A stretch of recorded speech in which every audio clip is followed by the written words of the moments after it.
Hello there, and welcome to the third episode of the Canyons Are Calling podcast. I'm Cheryl's Jocelyn, your host for the show. Today we talked to a friend of mine, Nick Smith. I met Nick back in, I think, 2014 when I was working in Springdale, Utah at an outfitter shop. He offered me a job in guiding, which to me at the time was the ultimate dream job. What you get when you guide some people through a canyon and watch them face their fears and overcome them is worth way more than any paycheck will ever give you. You just want to watch people change and encourage them to be in the outdoors. Guiding is definitely the career choice for you. After I stopped working for Nick, I started working for Tom at Imlay Canyon Gear, staying in the canyoneering scene, but also being able to pay my bills. So loving life now, staying friends with Nick. We're reflecting here today on a trip where he had a fall in Soap Canyon, which is down near Lee's Ferry in the Grand Canyon. I'll have some links to the beta for that canyon in the show notes. When I did the canyon, the specific rappel that he fell on, I went with Tom and we did a fiddlestick anchor in a different spot than the particular weird rock area where he rappelled down into. And so in the interview I sound a little bit confused about the rappel spot, but it's only because I rappelled in a different way than he did, from a different area, so it wasn't quite as awkward for me. Anyway, we also get into some of our guiding stories and a flash flood story, so I hope you enjoy the show.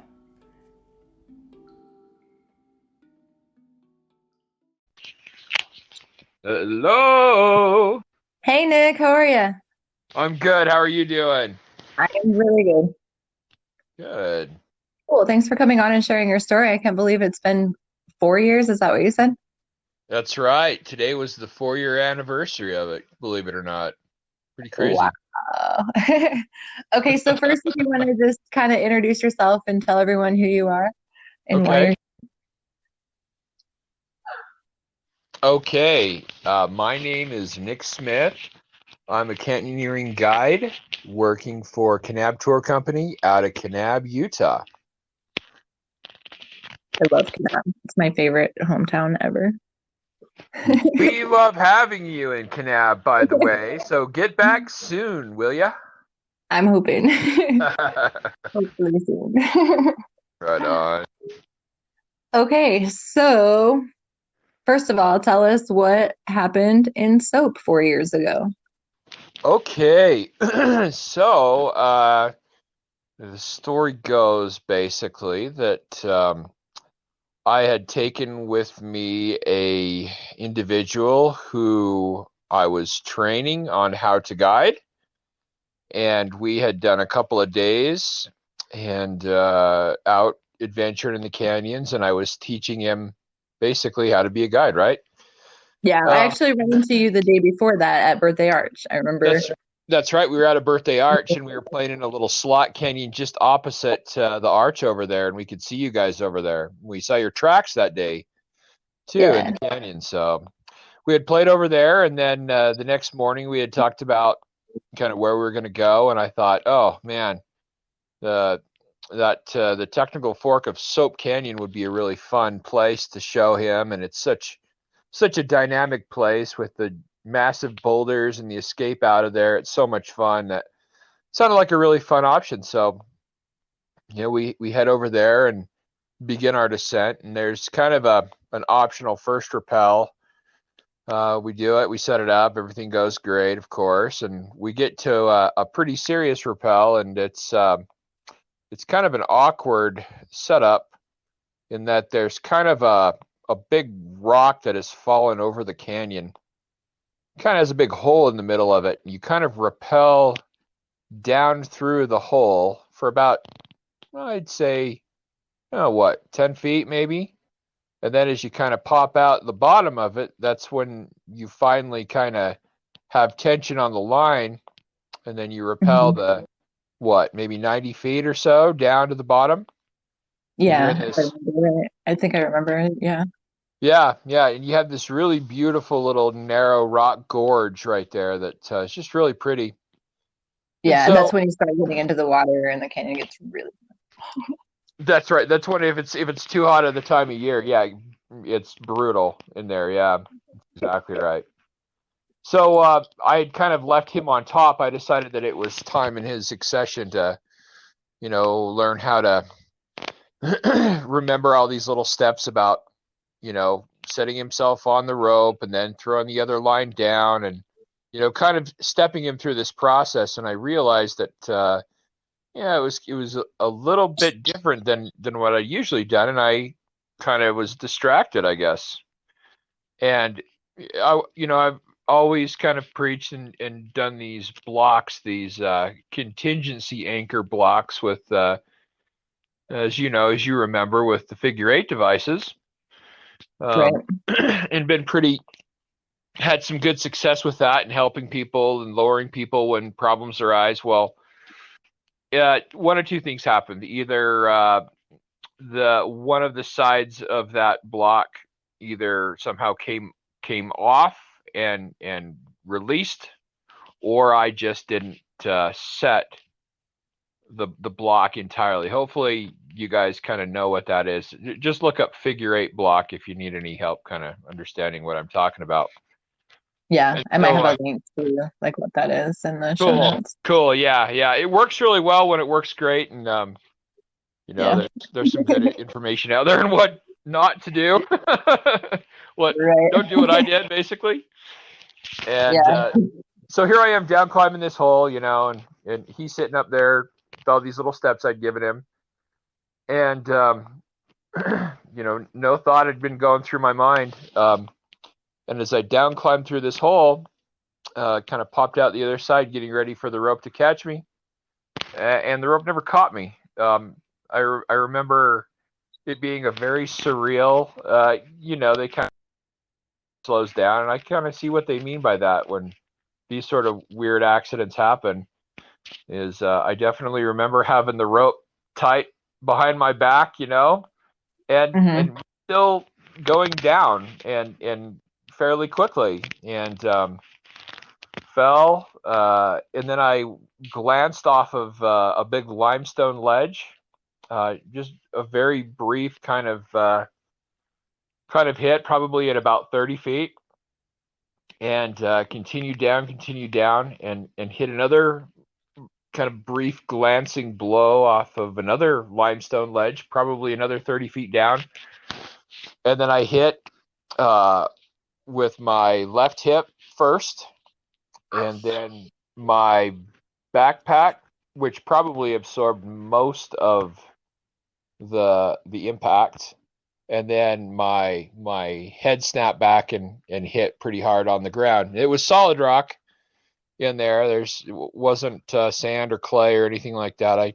fell right on the rock, Yeah. and yeah, uh, never was really knocked out. I saw stars for a couple minutes, and in as crazy as it is, you sort of get up, and I looked around and kind of wondered what the heck just happened to me. Kind of mad and frustrated and confused.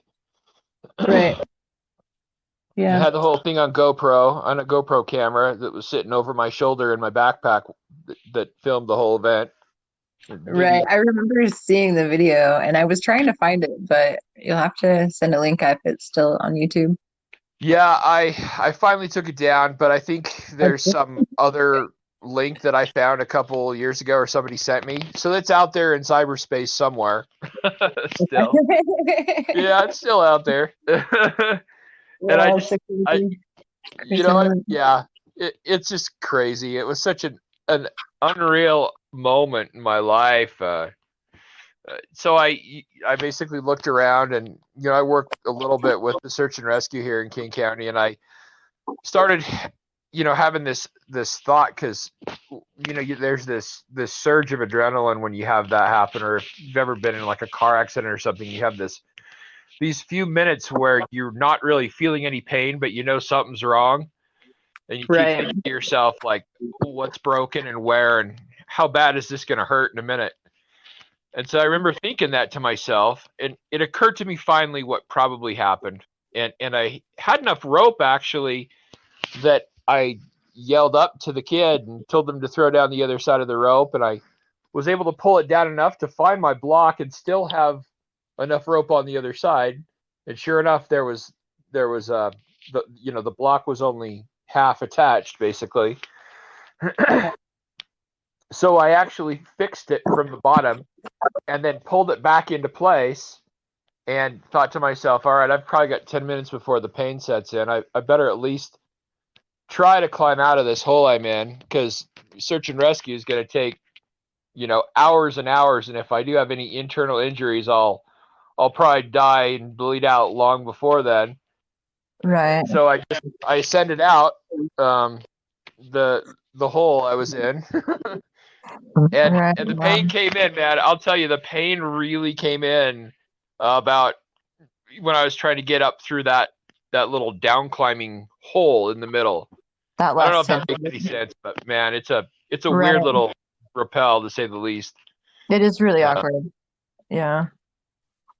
Totally. But anyway, I got out of the hole. Long story short, we hobbled our way out of the canyon. Thankfully, the only other rappel we had descended was a kind of a one that you could bypass, and we scrambled out, and then got in my car and in my Jeep and drove back to Kanab, and he followed me and checked myself into the hospital, and yeah, had a full CT scan done, and they couldn't find a single broken bone. So pretty amazing experience, and definitely taught me a lot. I think the one message I would share and say is this: especially guiding and everything, you seem to get to a level where you feel very proficient with setting up these anchors, and you do so over and over again.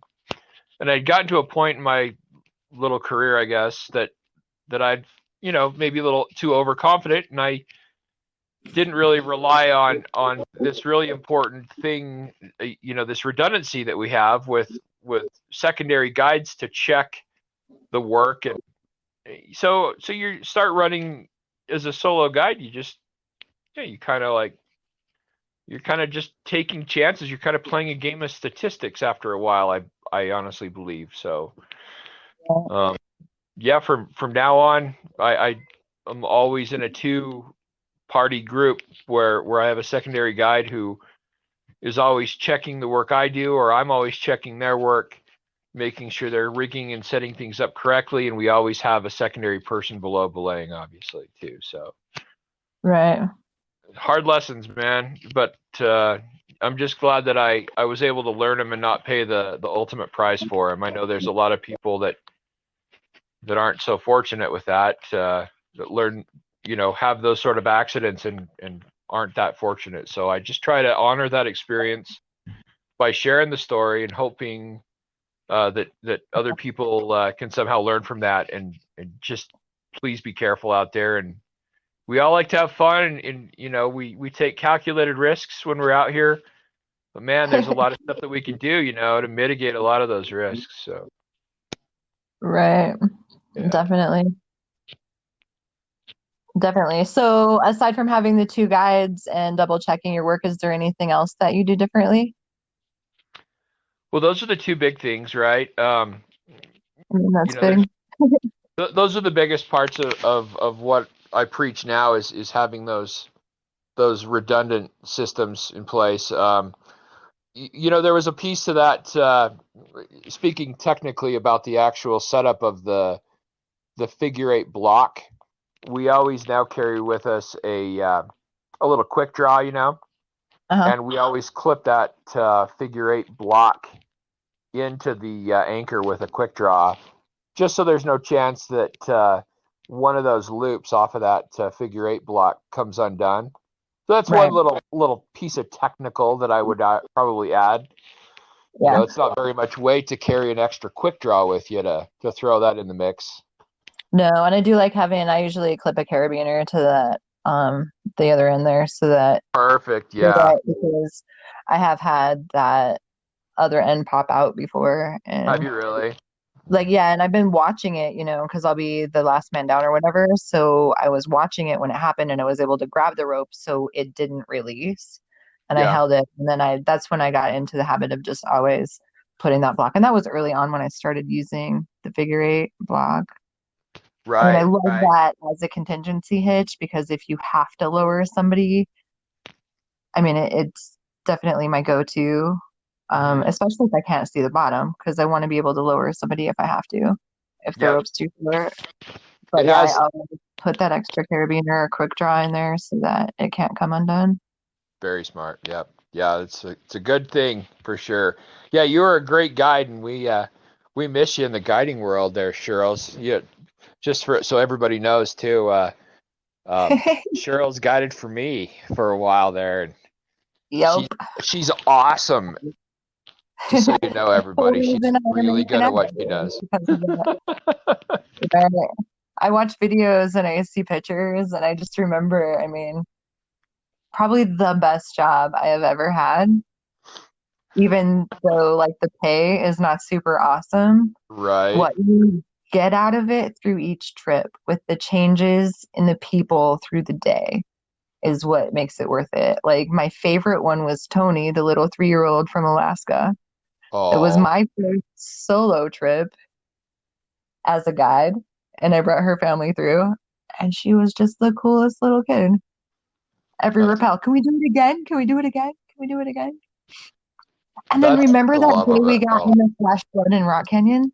In fact, my mind, as I was thinking about and starting this, that was the day that I had in my mind ingrained too. The flash flood in Rock Canyon. Yeah, I do remember it very well.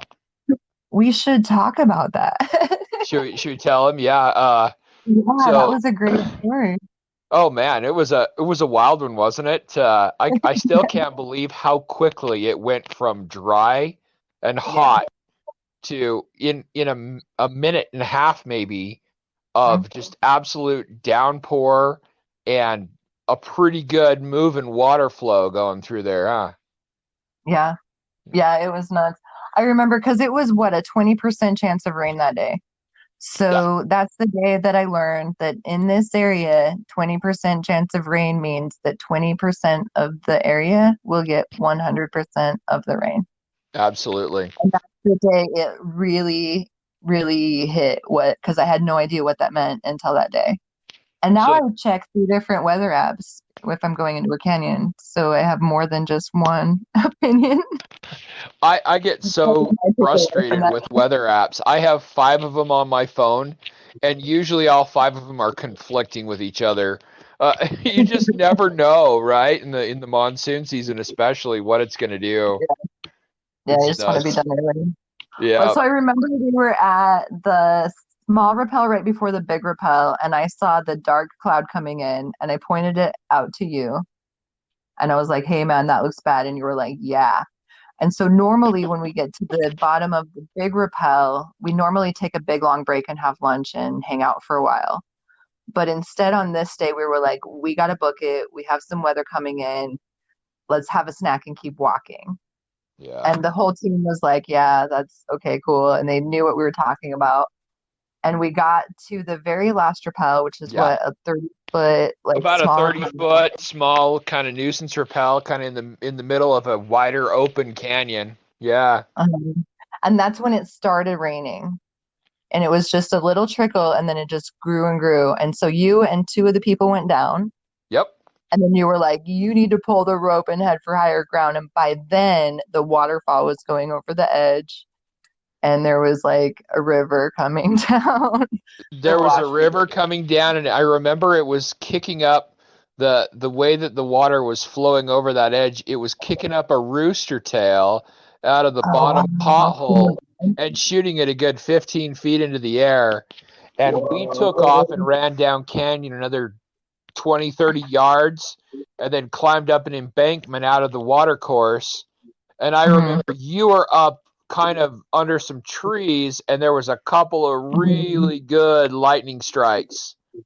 Yeah, I that remember hit. one time I looked up at the ridge, and before the lightning disappeared, the thunder was just rocking the canyon. It was so intense.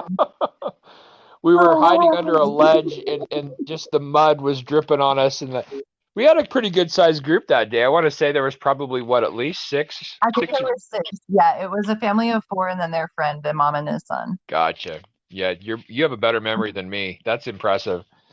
And We then were we up top finally had doing you front guys to come around kind of out of the water course, and you guys Yeah, kind of got down a little dirty rappel hillside kind of, and then we were able to book it on out yeah. of there. That was a We walked very across the crazy day. canyon. Yeah, we ended up bailing early. And then I remember the girl at the beginning was super duper scared of the small rappel. And by the end of the day, her favorite part was the 100-foot rappel. And then the little kid who was terrified during the lightning storm and the rain, that was his favorite part by the end of the day when we were leaving. And I was Yeah. like, this is such a cool job. Yeah, some days, no matter what you do as far as try to mitigate risks, especially with rain events, yeah, that can really throw curveballs at us. Yeah, monsoon season is That was a definitely really keeps great us memory on though, the Cheryl. I remember that too. That was a fun day and a wild one, definitely. Yeah, for sure. For sure. Well, we definitely need to go out soon, I think. I know I messaged you already on this, but we need to go out and have you and Yeah, Dave and get a group together and go play. right. The weather already down here is starting to get better, and yeah, there's a lot of Yeah. great ones down here that we're still discovering new canyons down here. Shh, don't tell people. I'm not giving any specifics. I won't was do wondering that. if That's we for should talk sure. about I was wondering if we should talk about that first descent canyon that we did over near Rock. Oh, which see, my brain is like a blender on frappe sometimes. Uh, Oh no, I know what you're talking. Yeah, I know what you're talking about now. Yeah. Minaret. There's no information out there about it. Yeah, there's no information on a lot of these, and then if you ask us, we just start changing the names, just so you know. We're a little competitive when it comes to that sort of stuff. There's no doubt about it. That was definitely a special day too, though, because that was the first time I had ever had to build a dead man in a canyon, and it was to save you from falling that extra 15 feet down that flute. Oh And I yeah. was like, holy shit, like Nick's a big dude, and I have to bury enough rocks to like hold him. Yeah, that little chute at the bottom looked like it was gonna either be a pothole on the left and a little bridge on the right, but no, it was just a sheer drop off about 20 feet, and I was wedged in the little chute, and I was like, "Hey, Cheryls, could you maybe you could pass me the rope here in a minute, so I can get back out of this thing." Yeah. Isn't it like just steep enough that you couldn't, or like dirty too, so you couldn't like climb back out, and then the drop was too far, like yeah. There was enough sand in that little chute that a little misstep would have been problematic. So yeah, it was very good to have a rope. It was not a down climb. We learned, didn't we? Yeah, we did Yeah, for sure. not a down climb on that one. Nope. Yeah, Yeah, that was a good. absolutely. Gosh, there's some good times we've had out there, though. Oh, Yeah, for sure. sometimes the crazy clients are the ones that are kind of high maintenance, or sometimes in the long run turn out to be pretty fun stories too. Hmm. You know, sometimes you get people who maybe talk themselves up a little bit more uh, than they're really willing to do, or they get into that panic mode, and it's interesting to see and learn how to break people out of a panic state of mind and try to get them through a sequence, knowing that there's really only one way to get out of this canyon, and that's down, and you've got to keep committing and doing it. Right, right. It's an I did interesting have a dynamic. girl in the Huntress one time from Vegas. It was kind of, I don't know, hopefully she never listens to this podcast. But anyway. There's lots of people in Vegas that we've taken. You could be millions of people. Who knows, right? No, they were really, really awesome. And they get to the top rappel and they're like, doing the whole thing, like, we're so awesome, we're going canyoneering, this is so cool. And they're doing the whole Instagram thing. And then she does the first rappel and she is terrified. Oh yeah. It freaked her out. And I think that she might have had a little piece of rock break free and that scared her too. Mm-hmm. But she was terrified. And so I remember spending like 20 minutes on the second rappel. There's that little area when it's not full of water. Oh yeah. You can kind of put up to the anchor and then practice just getting in the weight of the rope and like leaning back and going down. And I was like, we need to do at least this one rappel. And if you don't like it after this rappel, we can do a bell out. Yeah. And if you do like it, we can continue down the canyon. But it took at least 20 minutes for me to get her down the next rappel. Wow. And then she was just like, no, I'm not doing it. And we had to go out the other way. Shirls, they're one of the reasons why you're such a good guide is because you are very patient. And you totally just have to like step by step people through sometimes. Like, okay, I took one step. Now what do I do? Well, you take another step. Keep leaning back. Okay, I did that. Now what? What? Yep. It's like the same thing. Just keep doing it. Come on now. Yeah. It's crazy. And once they face those fears and they overcome them and they work through it, they feel so empowered. It's so fun to watch. That is the funnest part of it, right? Is it's like you have a family with some kids that are all with their noses pressed into their phones in the morning, and then by the afternoon they're talking about this amazing thing that they did with the fear and everything, and then overcoming it, and then you get a little teamwork built into it. I mean, it's awesome. It really is a lot of fun. I thrive on that. One of the more fun trips that I assisted guiding in was for a different company out of Springdale. Mm-hmm. I think it's called Saw Adventures. I'm not sure if they're still in business, but I think now Scott does a Zion guide hub. But anyway, we guided that, and it was the Backroads Adventure people. And so all of the parents went on a bike ride, and we took all of the kids. So I want to say we had like 12 to 15 kids that were between the ages of 8 and 15, 16. Wow. With no parents. And it was really, really cool because they worked together as a team. We made them do problem solving. We took them through the Lamb's Knoll over on the Kolob Terrace. Yeah. I don't know, Virgin. And, had them figure out how to up climb and how to help each other. And it was really, really fun. Teenagers without their parents are really, really cool. They're probably cool with their parents too, most of them. But that's awesome. It was a really fun group to have them without their parents, Definitely. I think they kind of come out of their shell a little bit more and they're kind of different. They can be themselves a little bit. Not have to put up any pretenses sometimes, Sometimes everyone walls up and wants to look tough or whatever. There's none of that really. The canyons can be kind of the great equalizer, can't they? Oh, for sure. Yeah, everybody's the same in there. Yeah. We all got to work together to get out. Exactly. Mother Nature does not care. Nope, she doesn't.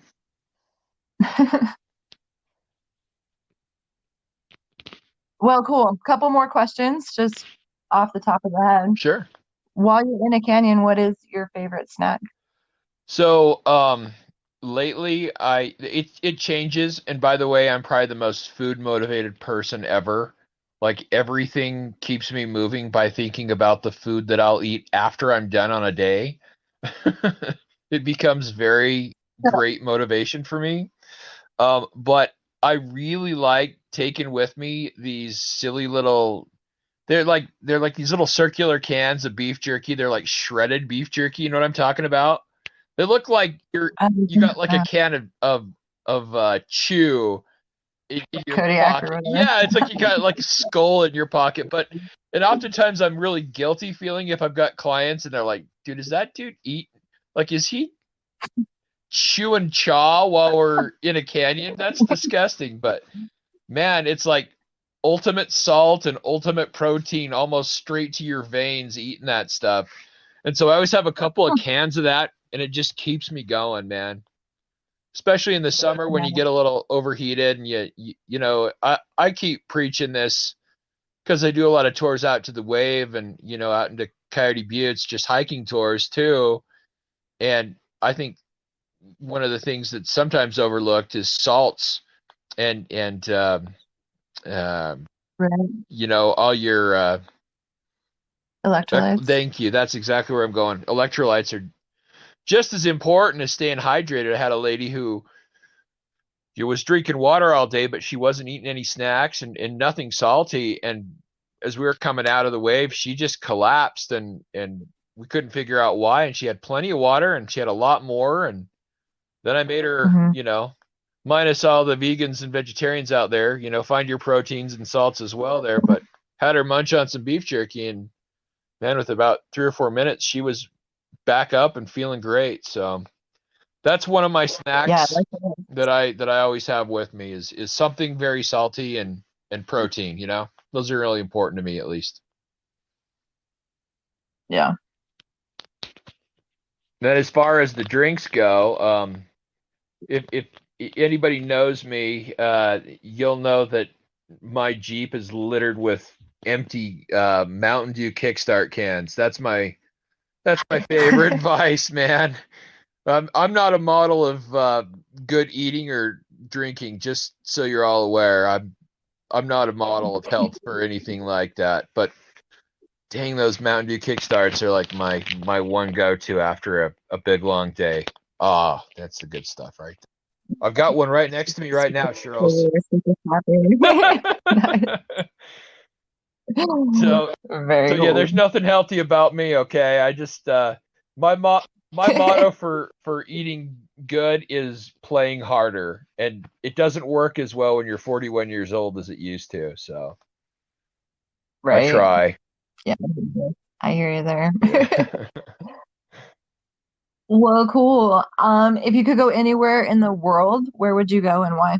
I have a laundry list of all these bucket list places I'd like to go and see, but I have to say, honestly, I'm living there. I love where I'm at.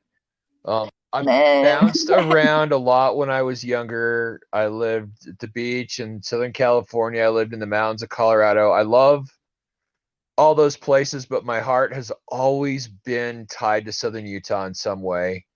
I grew up on the Wasatch Front, and my parents were avid mountain bikers growing up, so we did a lot of that every chance we got. My mom was a school teacher, so every extended weekend from school, we were down here in Southern Utah somewhere. So yeah, I'm there, man. I love where I'm at. And I've got Bryce to the north of me here. I've got Zion to the west, Grand Staircase, Lake Powell area to the east. I got the North Rim due south of me. It's like I'm perfect location for lifetime's worth of adventures, honestly. So I don't have to go anywhere. Nice. But just so everybody else out there knows, Kanab's full, so you don't need to come. Oh yeah, I'm not saying it's that great. No.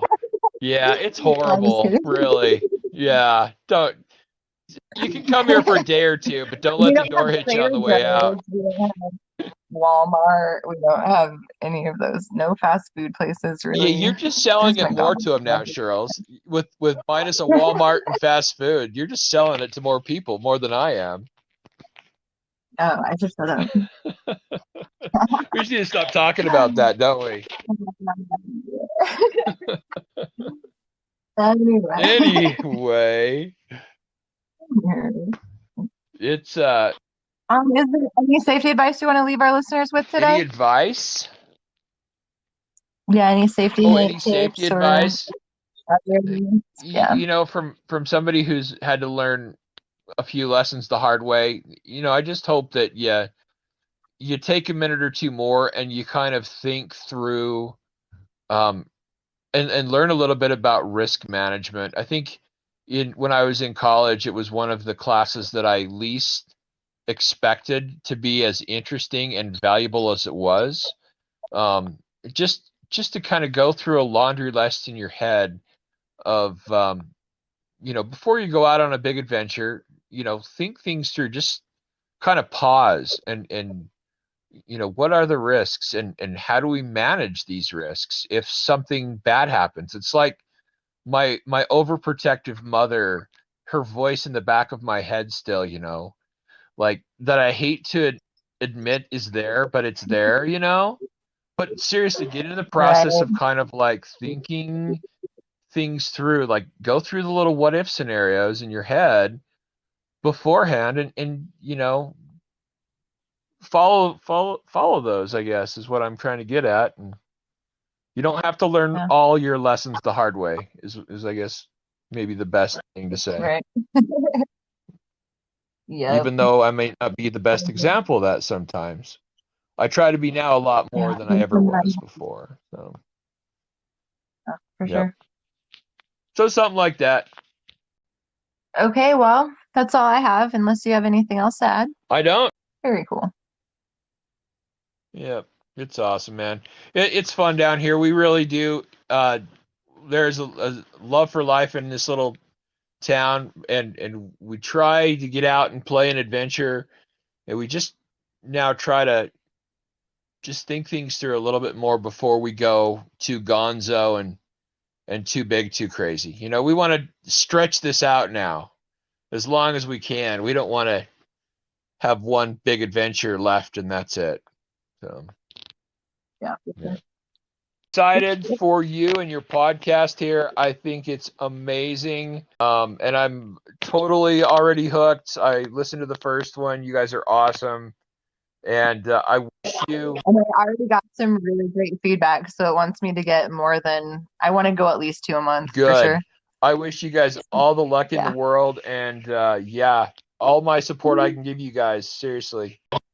And Thanks. thank you so much for letting me come on and share my story, Cheryl. I really appreciate it. Yeah, I want to get a search and rescue group together too and do a search and rescue episode. So I'll hit you up about I'll that. get those guys ready to go for it.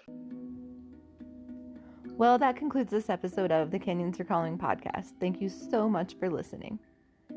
Nick and I might sound a little bit jaded there toward the end about our little town, but we really do love visitors. So if you want to join us sometime, let us know. We'll love to show you around.